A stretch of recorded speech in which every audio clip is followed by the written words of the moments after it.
Hello and welcome back to the Wisdom for Humanity podcast series. My name is James Malins. I am your wisdom guide, and in this series we're talking about how to go from your present state to your desired state through wisdom, knowledge and real life experiences. So in today's episode we're talking now about how to better understand people. Now as we go through life, it is an inevitability that we will have to deal with people at some point, even if it's your mother as you are being born or your father as you're being born. And what we have to understand is that the quality of our life is massively dictated by these relationships that we keep with the people who are in our lives. Okay, so we want to have a look at those and actually educate ourselves on how to deal with people, how to understand people, how to live with people, how to approach people. Because there are bad people in the world, there are very bad people in the world, there are good people in the world, and there are very good people in the world. But whether somebody is good or bad will be based on what you perceive as good or bad. So an exercise I often like to do is ask yourself what you consider a good person to be. Is it loving, caring, kind, thoughtful, go out of their way to help you, always be there for you, somebody who's considerate, somebody who's got empathy, right? And what would you consider a bad person? Someone who's vicious, violent, aggressive, nasty, they don't consider anyone else, they never show love, they never show emotion, they can never be there for other people. That's just a few examples, right?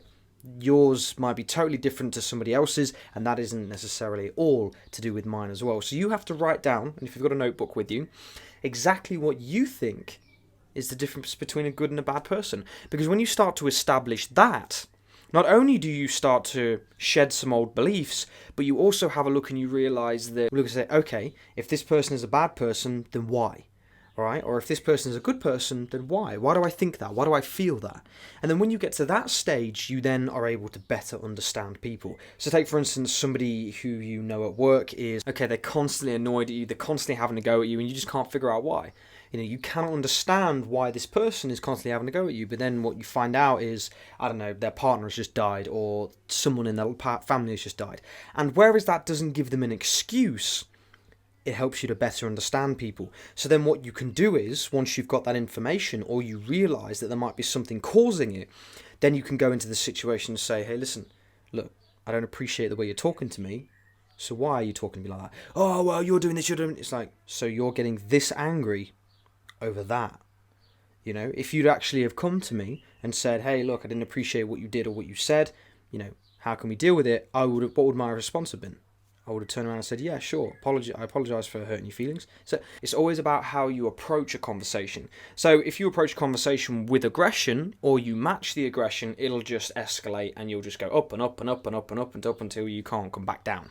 Right? Whereas if somebody tries to go up and you keep them back down and you hold them back down, you'll find they become a lot more amicable a lot quickly. I used to work in a prison service. I know all about this. Trust me, there are people who would love to fight in there. They would love to kick it off. But when you approach them from a human level, when you approach them from a level where you say, hey, listen, what can I do for you? Right? I can see you're upset. I can see you're angry. I can see you're annoyed. What can I do for you? Right? It doesn't necessarily mean that I appreciate them having a go and things like that. But you would notice very, very quickly somebody would come down. Right, they'd come down to your level, and then all of a sudden they're saying, hey, listen, I'm sorry about, sort of having a go at you. I appreciate you really coming down to my level, and I didn't mean to take my anger out on you. And honestly, like, that happened all the time. And what you notice is you also build a strong level of respect. So not only do you have control over your life, right, because now the quality of relationships are improving, the people in your life and the people who you work with and the people who you surround yourself with are now improving as well, but you've also gained respect and you've gained the understanding of the person who was initially here to have a go at you. So we have to understand the difference between good and bad people, because when you can see that, you can see if someone's genuinely bad or they're genuinely good, right? And sometimes when someone is genuinely bad, why? Right? Is it their upbringing? Have they not known any different? Have they always been surrounded by pain and hatred and suffering and aggression and violence and abuse? Has somebody always been surrounded by that? Because think of it this way. Right, you plant a seed in poison, it's constantly surrounded by poison. What's going to happen? It ain't going to grow, right? Or if it does grow, it's going to grow in a horrible way. Whereas you plant a seed in beautiful soil, healthy soil that's rich and full of life, full of nutrients, full of nurture, full of vibrance, full of energy. What's going to happen with that seed? Right? It's going to shoot up to the sky. Right? It's going to reach for the stars. So we have to see the same in our own life. And that is the only way we are going to combat this level of negativity and this wave of aggression and attack and evil and hatred that goes on in the world, is by realising that we tackle the hatred, not the person. Right? There are people that lie about me. Right? There are people that make up lies about me, and there will be people that make up lies about you, and there'll be people that make up lies about somebody over there. We have to approach those people and understand why, right? Are they insecure, right? Do they feel like they're pathetic, right? Do they feel like they're never going to accomplish anything? Do they feel like they're always going to be miserable and be left in the dark, and they're always going to feel like they're never going to get anywhere? If that's the case, you're getting an idea now, right? Everybody wants to be loved. Everybody wants to be appreciated. However, people who want to be loved and appreciated have to realise you've got to show that love and appreciation first. Right, just like I did with the people I used to work with, just like I did with the gentlemen who used to get aggressive and violent, I would approach them with love and understanding, even if they were approaching me with violence and aggression.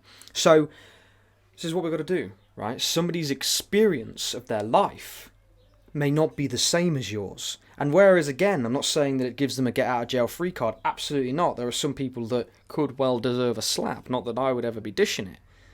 But we've still got to approach them from their level. We've still got to approach them from a level that they feel comfortable with, which is taking them out of that pain, right? Out of the hatred, out of the aggression, out of the violence. Because those kind of people that dish out that kind of BS towards us and to you are the kind of people that need to be shown the way.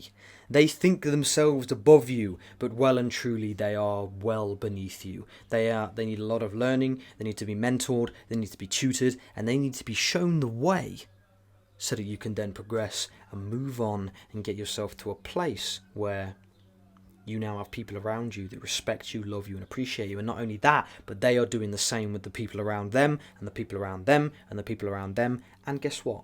It's a wave, right? It just goes out and it covers all the land. It covers the whole earth, and we are able to change this world. Now, it happens one person at a time, but if you look at the law of geometry, the law of sacred numbers, right? If you help one person, they help 3 people, they help 9 people, they help soon you're getting into the thousands and the hundreds of thousands and the millions.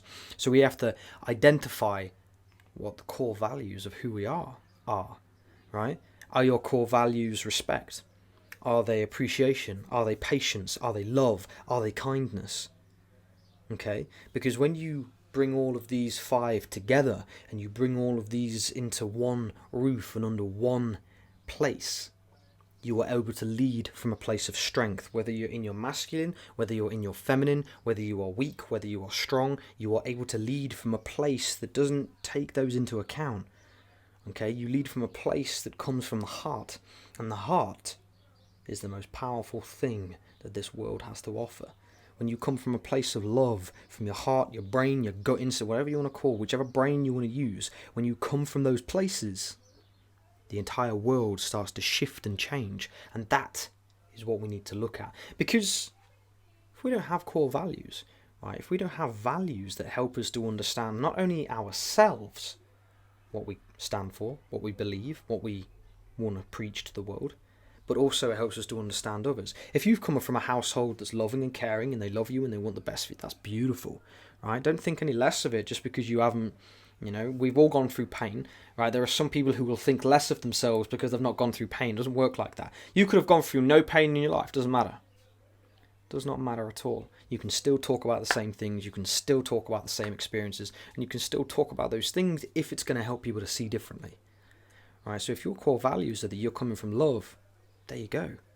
Right? You've already knocked it. You've already got it into place. You've already understood it. Now it's time to apply it and get it to where it wants to be. So then we start to look at, well, how do you deal with people that are just consistently over and over and then they're still negative even when you approach them from that way? My advice, leave them behind. Right? Leave them behind. Don't be focused on people that want the worst for you. Right? Some people that have to control you, they have to try to screw you over, they have to try to get one up on you, they have to try to bring you down. Don't focus on those people. Get yourself away from them. Oh, but James, but they're my husband or my wife, and I get away from them. But we've got kids, James. Look, there are many different solutions and ways to do things. Some of them will have consequences. Some of them will have huge benefits. But you remember that you control your life. Okay, you dictate it, not through your choices, but through everything. Your conscious, your subconscious, your divine self, your higher self, your deeper self, the consciousness that penetrates not just this dimension, but every single dimension in between until we reach the top. Okay? You control your reality. You dictate your reality. Because you will come to a point where you pass this life and you move on to the next, and you are able to control your reality like it's playing with putty. So do the same now, and you will ascend faster, and you will ascend past these humanly areas and this human experience and this reality, this physical reality that we are in, much faster than you would any other method or any other way. Because dealing with people is one of the easiest things in the entire world, if you get it right, if you get the balance right, if you understand the balance of this world. Because there are some people who pretend to be something they're not, and there are some people who beg to be something they are not. The truth is, you can have either. You just got to make the decision. You can be fake, you can be real, and you can achieve and become whoever it is you want to become, as long as you understand people, how to deal with them, how to approach them, and how to ultimately reach a conclusion in your life where you're happy, content, you're free, and you're at peace. So listen, guys, I hope you enjoyed this episode. It's a very important one. If you're going to listen to any episode today, it has to be this one. Make sure that you understand this concept. Make sure that you integrate it into your life, because I guarantee you, right? Guarantee there. I guarantee you your life will change when the people in your life change as well. You'll meet people that make you feel good. You'll meet people that make you feel happy. You'll meet people that make you feel content. And all these walls and these masks that have been put on will crumble down, and you will finally reach balance in your life that you never ever thought you could reach before. So listen, guys, I hope you enjoyed this episode. Make sure you go down and follow me on Instagram or Facebook, either one. Feel free to do both, because it's going to be another place you can connect with me on, and you can go and tune in and watch that content. So I hope you've had an absolutely beautiful day, guys. I hope you take care of yourselves, and I'll see you in the next episode. Bye-bye.